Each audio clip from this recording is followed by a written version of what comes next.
देवभूमि दिन भर में आपका स्वागत है। आप देख रहे हैं न्यूज़ 1 इंडिया और मैं हूं आपके साथ सपना शर्मा। तो देहरादून में प्रदेश में समान नागरिकता कानून लागू करने के लिए मुख्यमंत्री पुष्कर सिंह धामी पूरी तरीके से एक्टिव मोड में नजर आ रहे हैं। एक कार्यक्रम के दौरान मुख्यमंत्री ने मीडिया से बातचीत करते हुए ये बताया है कि 30 जून तक यूनिफॉर्म सिविल कोड का ड्राफ्ट मिल जाएगा। मुख्यमंत्री ने यह भी कहा कि गठित समिति ने यह कहा है कि 30 जून तक यूनिफॉर्म सिविल कोड का ड्राफ्ट तैयार कर दिया जाएगा।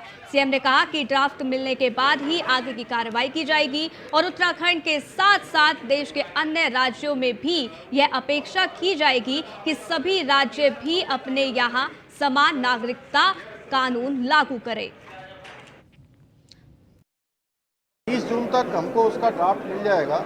जो कमेटी ने हमको अश्योर किया है कि हम 30 तारीख तक ड्राफ्ट तैयार कर लेंगे, उसके बाद हम उस पर आगे कार्रवाई करेंगे कि समान नागरिक संहिता हमारे यहाँ तो लागू हो और सबसे हम अपेक्षा करेंगे कि पूरे देश के अन्य राज्य भी उसको लागू। वहीं देहरादून में राष्ट्रीय होम्योपैथिक सम्मेलन होम्योकॉन 2023 के कार्यक्रम में सीएम पुष्कर सिंह धामी ने शिरकत की है। इस दौरान उन्होंने कहा कि कोरोना काल में हमने दवाई की महत्व जानी और साथ ही उन्होंने कहा कि जीवन में स्वस्थ रहना बहुत जरूरी है।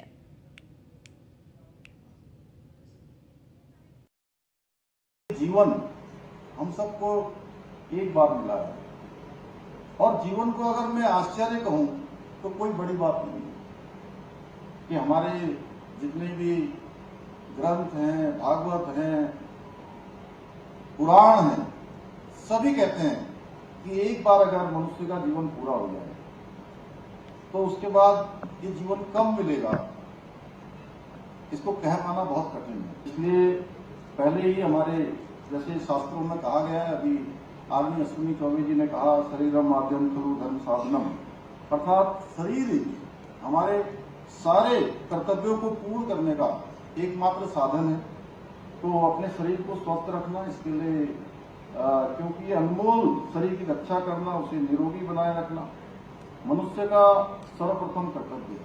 सबसे बड़ा सुख और सबसे बड़ा धन अगर कोई है तो निरोगी काया है। होम्योपैथी में जो है जिस प्रकार से ज्ञान विज्ञान अनुसंधान आगे बढ़ा है, उसको भी कहीं न कहीं साथ में लेकर चलने की आवश्यकता है। लेकिन जो ये मानव शरीर है, ये इस प्रकार का यंत्र है कि विज्ञान के जितने भी प्रयोग इसमें हो जाए, जितने भी अनुसंधान हो जाए, लेकिन कितने भी प्रयोगों के द्वारा ऐसा मानव का शरीर बनाना और ऐसा इंजन जो इसमें लगा है, जो 24 घंटे चलता है, जिसे हम हृदय कहते हैं, ये बनाना जो है किसी ज्ञान विज्ञान अनुसंधान की बस की बात नहीं है, जो भगवान ने बनाया हुआ है। कोरोना महामारी आई थी, तो कोरोना महामारी के समय में सारी पद्धतियां फेल हो गई, सारी दवाइयां फेल हो गई, काम ही नहीं करती थी कोई दवाइयां।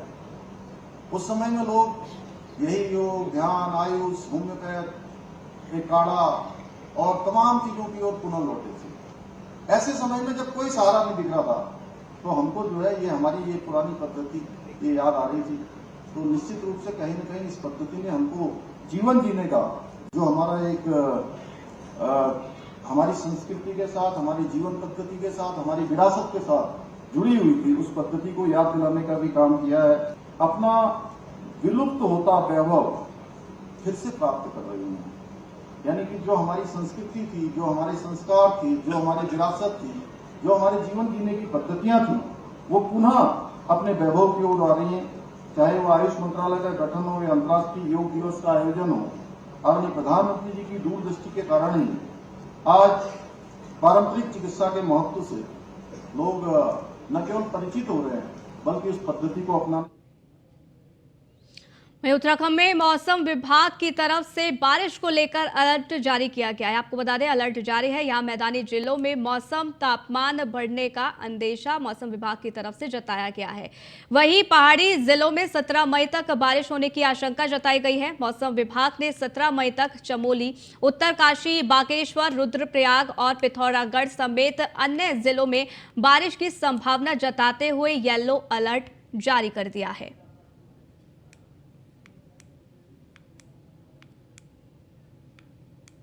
तो बारिश को लेकर यहां अलर्ट जारी किया गया है। मौसम विभाग की तरफ से येलो अलर्ट जारी किया गया है। आपको बता दें कि अपनी तैयारी आप दुरुस्त रखिए, आपात स्थिति से निपटने के लिए आप खुद तैयार रहें, ये मौसम विभाग की तरफ से कहा गया है। उत्तराखंड सरकार ने भी अपनी तैयारियां इस दौरान पूरी कर ली हैं। आपको बता दें कि यात्रियों की किसी भी तरीके से परेशानी ना हो, इसको देखते हुए तैयारियां की जा रही है, लेकिन आपकी खुद की तैयारी भी बेहद जरूरी है, ये भी लोगों से अपील की गई है। उत्तराखंड में चारधाम यात्रा शुरू होने के बाद ये दूसरा मौका है जब खराब मौसम का बड़ा अलर्ट जारी किया गया है। आपको बता दें कि ताजा अलर्ट 17 मई तक का है और इस दौरान तमाम लोगों को अलर्ट पर रखा गया है। मैदानी इलाकों में तापमान बढ़ने का येलो अलर्ट जारी किया गया। तापमान बढ़ेंगे आगे भी और 16 से लेके 19 तक जो है इसके दौरान है और भी थोड़ा तेजी से बढ़ेंगे, क्योंकि जो हवाओं का रुख है वो बदल रहा है और उसकी वजह जो स्नो का मेल्टिंग रेट है वो भी काफ़ी बढ़ने वाला है। तो उसकी वजह से कहीं ना कहीं थोड़ी बहुत जो है जो केदारनाथ जी के रूट्स हैं या इसी तरह आपके जो है गंगोत्री यमुनोत्री हैं और इवन पिथौरागढ़ डिस्ट्रिक्ट उसके हाई रिचेज में हैं, तो जो अंदर के डिस्ट्रिक्ट है उनके हाई रिचेज में जो एवलांच की जो थोड़ी बहुत संभावना है वो 17 से लेके 19 के बीच में वो बनती है। प्लस माइनस 1 डे और भी आप कर सकते हैं, प्लस 1 डे और भी कर सकते हैं। तो उसके दौरान इस तरह की संभावना बनती है कि जो टेम्परेचर्स भी बढ़ेंगे और हवाओं के रुख में भी बदलाव है, तो उसकी वजह से जो कहीं ना कहीं जो मेल्टिंग है वो बढ़ेगी। तापमान बढ़ेंगे आगे भी और 16 से लेके 19 तक जो है इसके दौरान है और भी थोड़ा तेज़ी से बढ़ेंगे, क्योंकि जो हवाओं का रुख है वो बदल रहा है और उसकी वजह जो स्नो का मेल्टिंग रेट है वो भी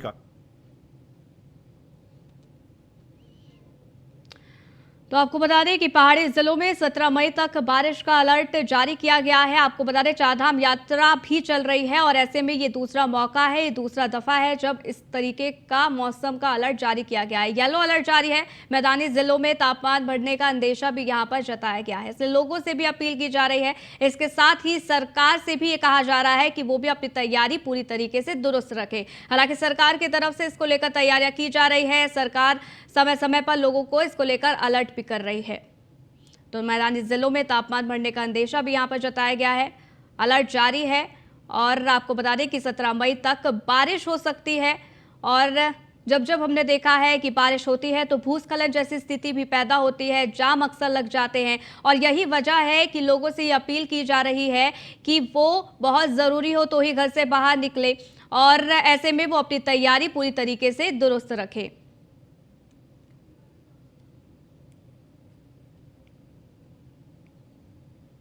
तो येलो अलर्ट यहां पर बारिश को लेकर जारी कर दिया गया है मौसम विभाग की तरफ से। इसके साथ ही मौसम विभाग ने कहा है कि लोग अपनी तैयारियां पूरी रखें और यहां पर चारधाम यात्रा भी चल रही है और इसको लेकर पहले से ही सरकार पूरी तरीके से मुस्तैद है, पूरी तरीके से तैयार है। इससे पहले भी बारिश की स्थिति वहां पर देखने को मिली थी और बारिश के चलते लोगों को खासा परेशानियों का सामना करना पड़ा था। भूस्खलन की स्थिति भी पैदा हो गई थी, जाम बड़े बड़े देखने को मिले थे। लेकिन ऐसे में एक बार फिर से मौसम विभाग की तरफ से अलर्ट जारी कर दिया गया है। 17 मई तक बारिश का अलर्ट जारी किया गया है। मौसम विभाग ने इसको लेकर एहतियात बरतने की सलाह भी दी है और ये कहा है कि 17 मई तक एहतियात बरती जाए और लोग भी अपनी तरफ से तमाम तरीके की व्यवस्थाएं करें।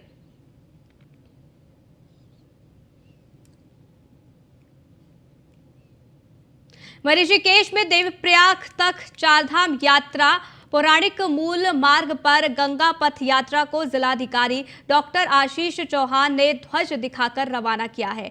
परमार्थ निकेतन के प्रमुख आपको बता दें चिदानंद सरस्वती ने यह कहा है कि समय आ गया है कि लोग अपनी जड़ों से जुड़े, अपने पौराणिक और सांस्कृतिक महत्व को समझे। वहीं जिलाधिकारी डॉक्टर आशीष चौहान ने यह भी कहा कि परंपरागत रूप से पहले जो यात्रा होती थी उसमें अस्तित्व को बनाए रखने के लिए गंगा के सुंदर किनारों में आध्यात्मिक शांति पाने के लिए पौराणिक गंगा चारधाम यात्रा मार्ग सहायक होगा।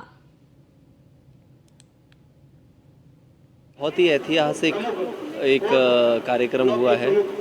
हम बात कर रहे थे माननीय जिलाधिकारी से, तो पिछले 60-70 साल में ये यात्रा हुई नहीं है, तो एक बहुत ही ऐतिहासिक यात्रा है और विशेष रूप से इसमें एक बहुत महत्वपूर्ण चीज़ ये है कि पहले जो तीर्थ यात्रा होती थी वो वृद्ध लोग आते थे, लेकिन इस यात्रा में हमने युवाओं को जोड़ा है। तो ये युवा को धार्मिक सांस्कृतिक रूप से जोड़ना अपनी मिट्टी से, अपने संस्कृति से, और वापस इस तरह से हम लोग पौड़ी और ये सब जो ज़िले हैं जहाँ पर पलायन होता जा रहा है, उन्हें वापस अपने गाँव की, अपनी जगह की सुंदरता। वही देखिए, ये तस्वीरें भी दिखा रहे हैं और हमने आपको बाइट भी सुनाई। यहाँ जिलाधिकारी ने हरी झंडी दिखाई है। गंगा पथ यात्रा को अपने पौराणिक और सांस्कृतिक महत्व को समझे, इस तरीके की अपील भी लोगों से यहाँ पर की गई है। पौराणिक गंगा चारधाम यात्रा मार्ग सहायक होगा और ऐसे में आपको बता दें कि गंगा पथ यात्रा को जिलाधिकारी ने हरी झंडी दिखाई है। उनके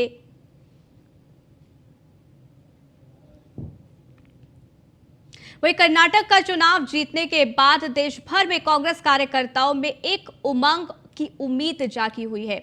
आपको बता दें कि देश के कुछ राज्यों में होने वाले चुनाव और 2024 के लोकसभा चुनाव में कांग्रेस अच्छा प्रदर्शन करेगी और अपनी खोई हुई सामाजिक, इसके साथ ही राजनीतिक जमीन को फिर से हासिल करेगी। कर्नाटक चुनाव जीतने के बाद हरिद्वार में कांग्रेस कार्यकर्ताओं में खुशी की लहर देखने को मिल रही है। वहीं कांग्रेस कार्यकर्ताओं ने कर्नाटक चुनाव जीतने पर आला कमान और कर्नाटक की जनता का आभार व्यक्त किया है और इस जीत को जनता की जीत बताया है। कर्नाटक में जो महंगाई के खिलाफ, बेरोजगारी के खिलाफ और भाईचारे को बरकरार रखने के लिए जो जनादेश कर्नाटक की जनता ने दिया है और इससे पूर्व हिमाचल में जो जनादेश दिया गया था, उसको लेकर काफी खुशी हमारे लोगों में है, कांग्रेस जनों में है, कांग्रेस कार्यकर्ताओं में। आज ये जो जीत का शुरुआत हुई है, इस शुरुआत को पहल समझकर आने वाले समय में जो नगर निगम, नगर पालिका के चुनाव हैं, उन पर इसका प्रभाव पॉजिटिव पड़ेगा। नगर पालिका, नगर निगम में हम पूरी तरह से जीत हासिल करेंगे। अगर चुनाव कोई जीतना चाहता है तो जनता के दिलों की बात करनी पड़ेगी और उनका पालन करना पड़ेगा। कांग्रेस की ये कार्यशैली है। आने वाले 5 राज्यों में जो चुनाव है, कांग्रेस उसमें इसी तरह से प्रचंड बहुमत के साथ जीतने जा रही है। कर्नाटक में जो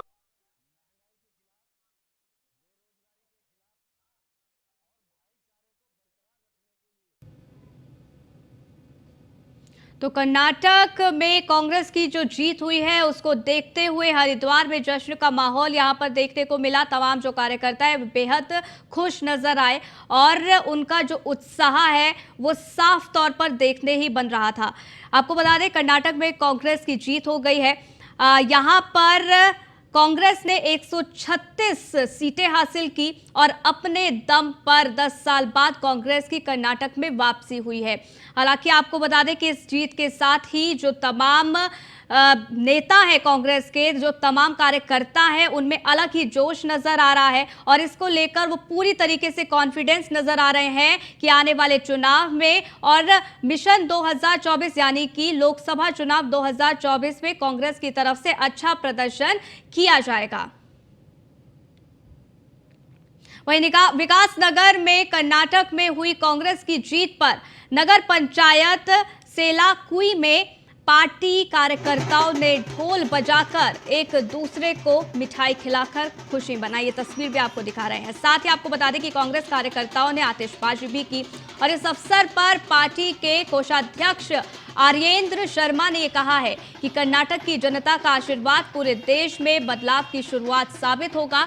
उन्होंने कहा कि कर्नाटक की जीत का श्रेय कांग्रेस पार्टी के शीर्ष नेतृत्व को जाता है और ये तस्वीर बताती है कि किस प्रकार बीजेपी सरकार में लोगों पर अत्याचार और जुल्म किए हैं। इसके साथ ही कांग्रेस की जीत इन सभी अत्याचारों का एक जवाब है, ये कहा गया है। ये देखिए तस्वीर आपको दिखा रहे हैं।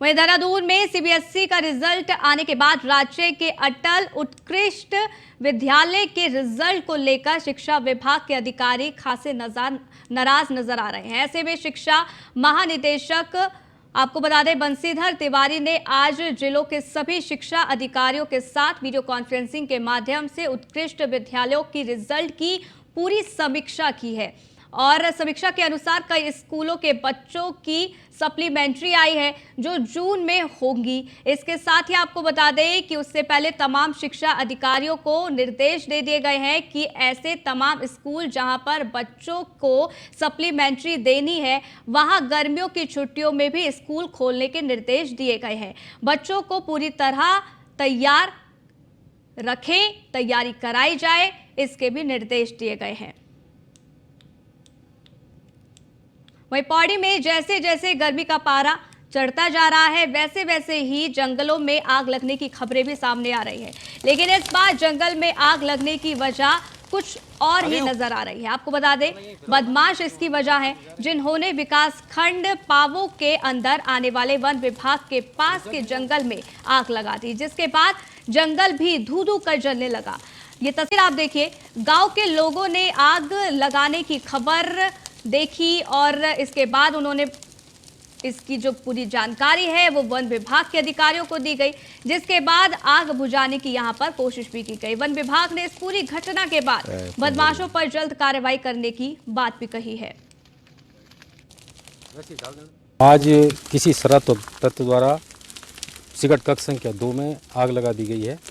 हमारी टीम आग बुझाते हुए सिगट कक्ष संख्या 2 में आग बुझाते हुए टीम कंट्रोल कर रही है और लोगों से मेरी यही अपील है कि लोग जो है इसमें जो है अपना आग बुझाने में हमारा सहयोग दें। आज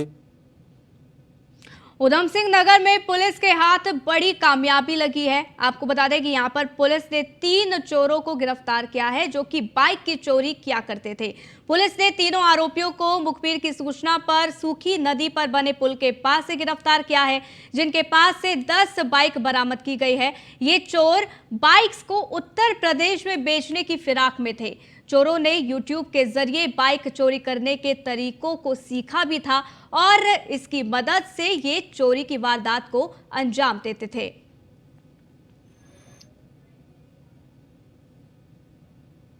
मुख्यमंत्री जी के लगातार निर्देश प्राप्त होते रहते हैं कि उत्तराखंड को भयमुक्त और अपराध मुक्त राज्य बनाना है। इसी क्रम में जो बाइक चोरी है, एक मध्यम वर्गीय परिवार के लिए बाइक जो है इम्पॉर्टेंट एसेट है और जब किसी की बाइक चोरी होती है तो उसको डेफिनेटली बहुत बड़ा लॉस हो जाता है। तो इसी के दृष्टिगत जो लगातार सितारगंज क्षेत्र से बाइक चोरी की सूचनाएं प्राप्त हो रही थी, तो इसी को वर्कआउट करने के लिए हमने इंस्पेक्टर सितारगंज और CO सितारगंज साहब के नेतृत्व में टीमों का गठन किया था, जिसमें चौकी इंचार्ज सरकड़ा, चौकी इंचार्ज शक्ति फॉर्म और बाकी हमारे कांस्टेबल्स की टीम थी। तो इन्होंने इलेक्ट्रॉनिक सर्वेलेंस और मैनुअल इंटेलिजेंस गैदरिंग से बहुत ही कड़ी मेहनत करके और प्रोफेशनल पुलिसिंग का परिचय देते हुए इन्होंने 3 लोगों को गिरफ्तार करने में सफलता हासिल की है, जिनसे हमें 10 बाइकें जो है वो बरामद हुई। वहीं लक्सर में महिलाएं द केरला स्टोरी देखने के लिए काफी उत्साहित नजर आ रही है। महिलाएं इस फिल्म के लिए दूसरी महिलाओं को भी जागरूक कर रही है। महिलाओं की टोली एक साथ फिल्म द केरला स्टोरी देखने के लिए पहुंच रही है। सभी महिलाएं अपना खर्चा खुद वहन कर रही हैं, लेकिन फिल्म देखने एक साथ जा रही हैं, जिससे ज्यादा से ज्यादा महिलाओं को फिल्म देखने के लिए जागरूक किया जा सके। नारी शक्ति जिंदाबाद, नारी शक्ति यूथ की ओर बढ़ते जा रहे हैं। अब हम लोग भी बड़े हो चुके हैं, जो हमारी छोटी छोटी जनरेशन है उनको तो हम एकदम नहीं दिखा सकते हैं। तो ये बड़ी जो जनरेशन अब बढ़ती जा रही है उसके लिए बहुत अच्छी मूवी है और जिसका भी ट्रेलर देखा गया है। अब बोल रहे हैं कि ये कास्ट बेस पे इसको रोकना चाहिए, ऐसा कुछ नहीं है सर। इससे पता लगता है कि ये कास्ट के ऊपर नहीं बनाई गई रियल, ये दिखाया जाता है कि क्या हो रहा है आजकल जनरेशन के अंदर और ये जो हमारी सोशल है इन्वायरमेंट में कैसे चेंजेस आ रहे हैं। हमारा एक ही रीजन है कि जैसे देश के हालात हैं और केरला के हालात सामने आए हैं, उन्हें मद्देनजर हम ये चाहते हैं हमारी बहनें और बेटियां इसके प्रति जागरूक हो और किसी षड्यंत्र में ना फंसे और अपने आप को सुरक्षित रहे। और मैं भारत सरकार से और अपने राज्य सरकार से ये निवेदन करूंगी, इस फिल्म को टैक्स फ्री कराए और जो गांव और देहात की लड़कियां हैं उन्हें सुविधा दी जाए जिससे वो भी इस फिल्म को देख सके। इसका प्रचार प्रसार पूर्ण रूप से होना चाहिए जिससे हमारी बेटियां को एक सबक मिले। तो वहीं विकासनगर से खबर है, जहां ग्राम पंचायत कुंजा ग्रांट में घरों से निकलने वाले गंदा पानी ग्रामीणों के लिए परेशानियों का सबब बनता नजर आ रहा है, जिस कारण घरों के आगे कई महीनों से जल भराव की समस्या से ग्रामीण जूझ रहे हैं। वहीं ग्रामीणों का ये साफ तौर पर कहना है कि समस्या के समाधान के लिए कई महीने से हर संभव प्रयास कर रहे हैं। हर एक जिम्मेदार का दरवाजा खटखटाया यहां पर जा रहा है, हर जगह निराशा ही उनको हाथ लगी है। समस्या का समाधान किसी भी जनप्रतिनिधि और जिम्मेदार के पास नहीं है। इसके साथ ही आपको बता दें कि उन्होंने ये भी कहा है कि इसके कारण से मलेरिया, हैजा, डेंगू जैसी कई बीमारियों का खतरा अब उनको डराने लगा है। अब निराशा ग्रामीणों ने मीडिया के माध्यम से आपको बता दें कि यहां पर बातचीत की, अपनी समस्या बताई है और डीएम देहरादून से समस्या का समाधान किए जाने की गुहार लगाई है। तो इस बुलेटिन में फिलहाल के लिए बस इतना ही। बने रहिएगा न्यूज़ 1 इंडिया के साथ।